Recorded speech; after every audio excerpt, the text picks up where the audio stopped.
It's a repeat of the 2019 final in this semi-final, so South Africa versus England, and most people are expecting it to go the same way that did. My name is Mark. Let's talk rugby.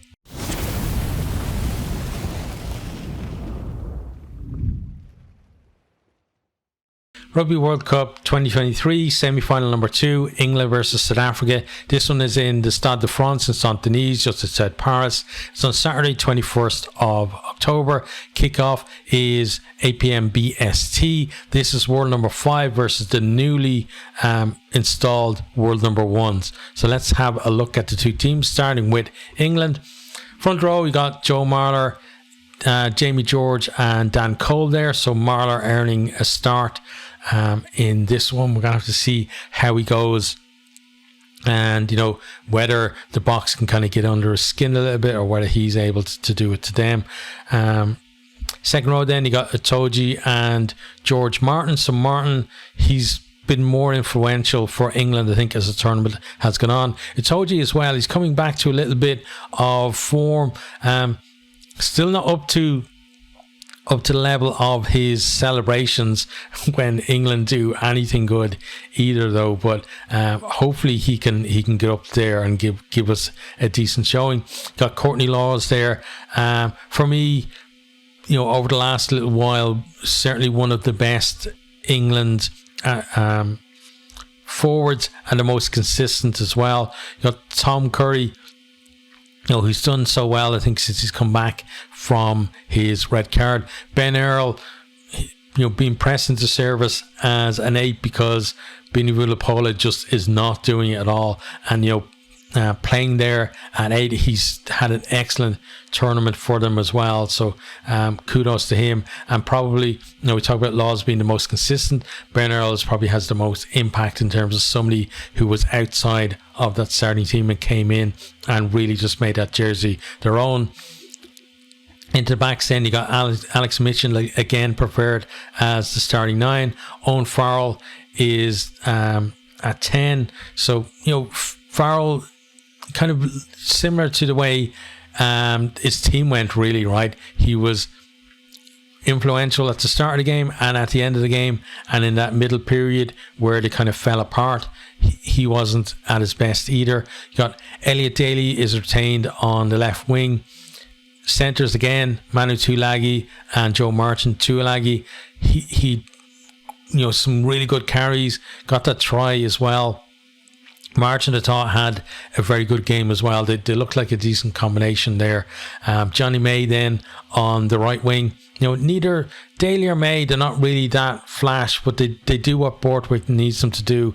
And in this game as well, where potentially we saw what the box did in terms of using those the Gary Owens, the up and unders, to cause confusion.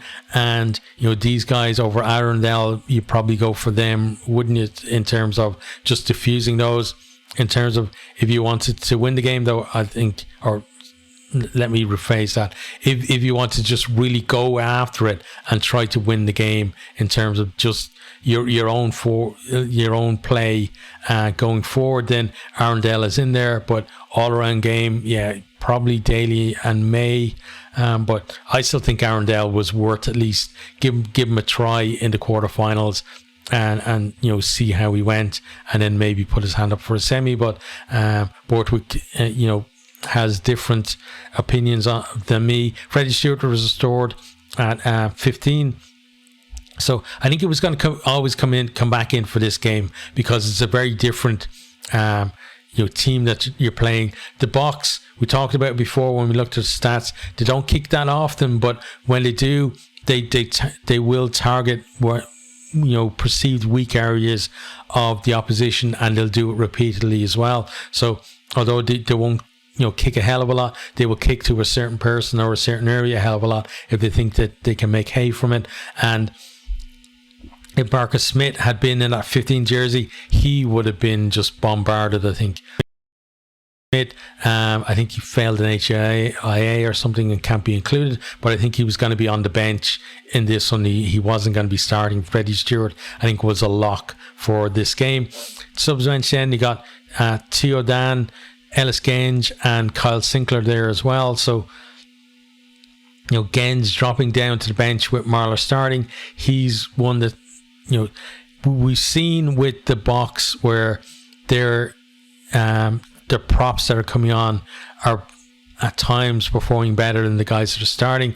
And for England, Genge and Sinclair are going to be key. They're going to have to come on and compete with them and stop them having such an influence. Ollie Chesham then is covering the second row. He's been like the preferred starter for so long, and now suddenly he's on the bench. How is he going to cope with that? And is it going to be a case of when he comes on, he's going to be there and ready and fired up to have an impact?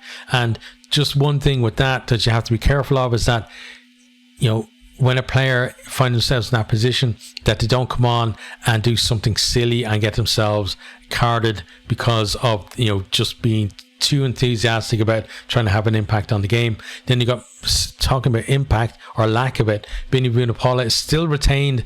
I honestly don't understand, because England,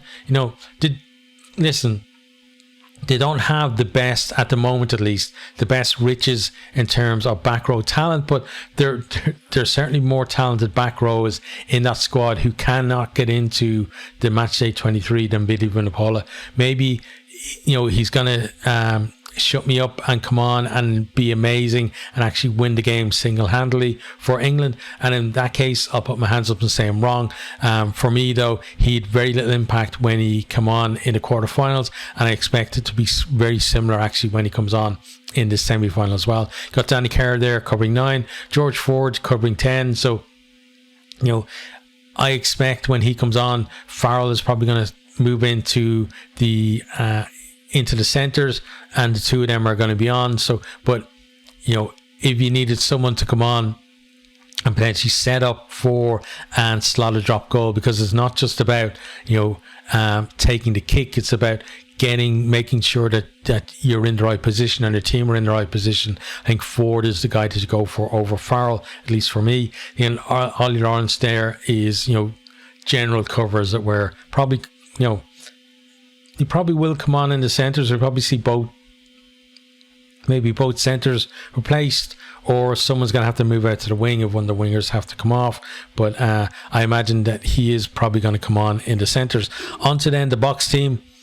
So starting, you got Kitsoff, who wasn't overly influential early on in the tournament, but we've seen him again growing in terms of and having the impact that we saw him have in the Rugby Championship and in the URC as well. Got Mbonambi there, who put in a massive shift last week. The fact that Fourie came on first of all in the front row meant that he had to play on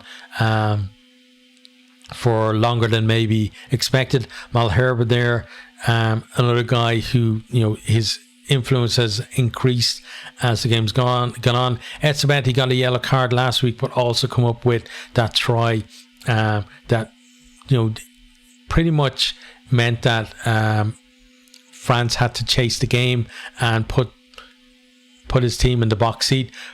Franco Mostert, excellent last week. He's been excellent for so long as well, and it's another position there where there was huge competition for it, but he's the one who's just said, listen, this is my jersey and you got to come and rip it off my back, and I'm not going to let you. See, Khaleesi looked absolutely destroyed, knackered when he come off, but he put in a great shift as well. Peter Steph-Totoy and Vermeulen there finish out the back row. I've talked about them before, how neither of them look fit in the Rugby Championship or the warm-ups, and through the pool stages they played themselves, I think, onto that fitness, and we're seeing that impact as well from them. They really have grown as a tournament. 9, again, somebody mentioned in the comments in my preview that he was the preferred 9 for France, but it looks like he's also the preferred 9 for England. And I would say that if he ends up starting the final as well, it would be fair to say that he is actually now the preferred 9 for them. So we'll have to see what happens there, whether they make the final or not. Manny Lebocq continues at 10. I think it's a really good option that they have. He runs that black line so well, and his kicking from the tee has improved too. So that probably kind of helped in terms of the decision, whether Pollard goes straight into the team or whether he continues. Cheslin Colby looks so dangerous. I don't know why France kept kicking the ball to him. They wouldn't kick it off the field, which boggled the mind for me. But he's another one who was kind of a little bit out of form and has shown during this World Cup that he's back on it now. Dale Ende and Creel, they had a great game in the centres last week.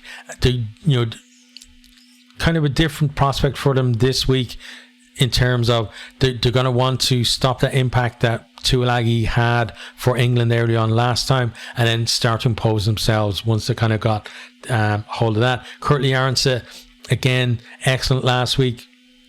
The guy, he just completely dislodged Mapimpi really from that right wing slot at this stage, and he's got tons of speed, but also the guy looks for work, and that's probably why he's still in the starting team. Damien Willemse, another guy who, Willie LaRue looked like he was ahead of him, but now he's made that 15 jersey his own, and another good performance here, and you can see him starting the final two.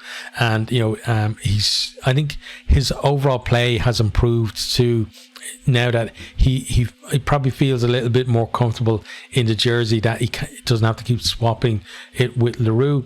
Then onto the bench, you got Dion Fourie.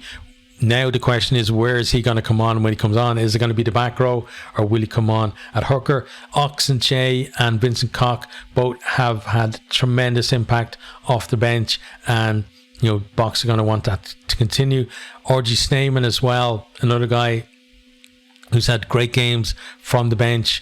Not quite enough to push for a starting spot, but enough at least to mean that the huge amount of quality locks that are behind him in that squad can't get into the 23 either. Quagga Smith, such a threat at the breakdown, and if they need to win penalties when maybe England are pushing to get a score, to get level, or to get back into the game, he's at least once in that last quarter, he's going to get over that ball and win a vital penalty for South Africa, I feel. Faf de Klerk, it looked like he was back starting number 9. Now he's on the bench, but he's one of those players that whether he's starting or off the bench, he's still going to do a job for you. Andre Pollard, he's going to come on, he's going to kick vital goals, potentially a drop goal as well, to potentially win the game for them. Then you got Willie LaRue there, who's again so much quality coming off that bench into that team. So let's talk about who is going to win. Well, let's not beat around the bush on this one. South Africa, again, the favourites, is very similar to Argentina versus New Zealand. I think South Africa are going to win this too, because I think this South African team are the way they're playing now are better than the team that won that World Cup, but the standard of play from the top teams in the world has eclipsed that as well. And I think if the top 4 teams in the world at the moment, if any of those are playing in 2019, they probably would have been the favourites to win that World Cup. Such is the standard of these teams compared to that tournament. But listen, this is 2023 now. They're in this one against an England team who you would have said at the start of the tournament, semi-final, England versus South Africa, who's going to win?